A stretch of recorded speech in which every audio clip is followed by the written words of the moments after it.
Hello guys. So ngayon gagawa tayo ng video about sa personal profile formatting challenge. Punta tayo dito sa Microsoft Word.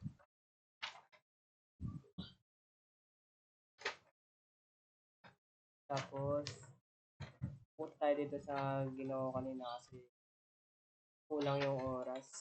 And then ito sinulat ko lahat muna. Yan. Kita nyo ba guys? So ang uunahin natin ngayong is Control A. Yan.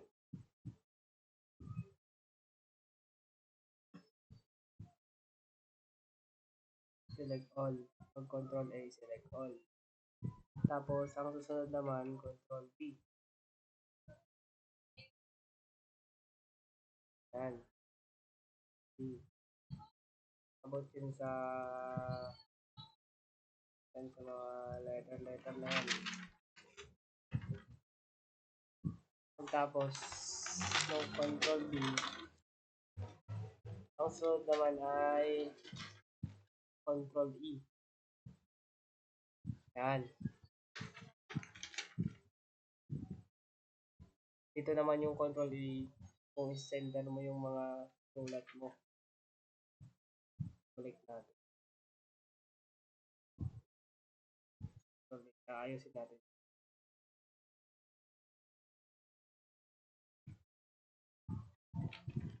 Pagtapos na ito, ayusin mo natin yung mga natin pala. Mga simulat natin.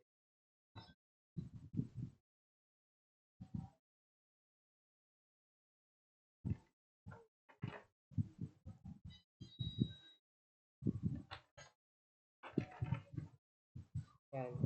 Okay, good sa tayo dyan. Pagtapos na ito, tumakan sa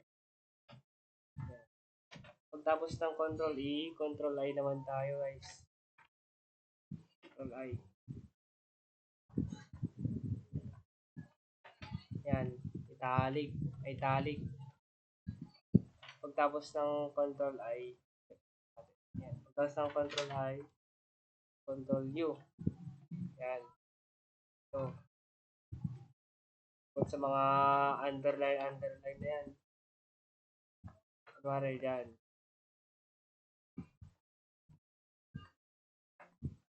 Tapos nun, sunod, Control, plus Shift, plus F.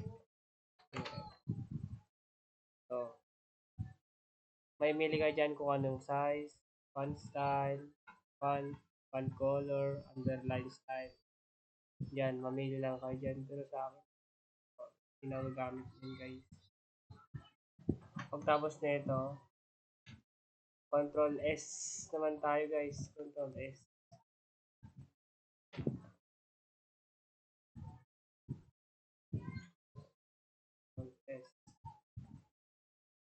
Pag pinindot nyo yung Control S, save documents. Kapag Control W naman, close documents naman ang tawag doon guys. Tapos lang ang submit.